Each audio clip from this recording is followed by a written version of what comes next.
তবে কিছু পেলে বা হারালে অথবা ভুল হলে আপনার কাছে খুব বড় কিছু মনে হবে না। আপনি বলতে পারেন ইন্না লিল্লাহি ওয়া ইন্না ইলাইহি রাজিউন।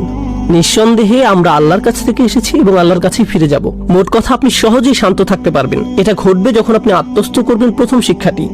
দ্বিতীয় বিষয়টি হলো, আল্লাহ যেমনটি বলছেন বড় গুনাহ থেকে বিরত থাকা, তিনি বিশেষভাবে এটিকে উল্লেখ করেছেন সব ধরনের নির্লজ্জতা।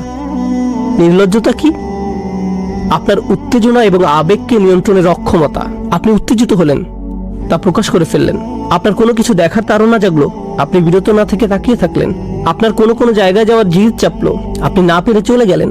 আপনার কারোর সাথে যোগাযোগ করার তাড়না জাগলো, আপনি বিরত থাকলেন না। এটা আল্লাহকে অখুশি করবে কিনা তা আপনার মাথায় এলো না। আপনি পারলেন না এই তাড়নাগুলো নিয়ন্ত্রণ করতে। আপনি যদি এই তাড়না ও আবেগগুলোর উপর নিয়ন্ত্রণ হারিয়ে ফেলেন, তাহলে যখন আপনি ক্ষিপ্ত হবেন তখন আপনি নিয়ন্ত্রণহীন হয়ে পড়বেন।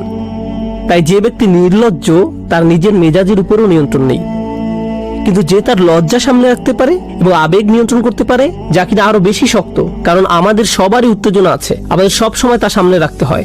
আপনি যদি তা পারেন, ক্ষিপ্ত হওয়া থেকে বিরত থাকা আরো সহজ হয়ে যাবে।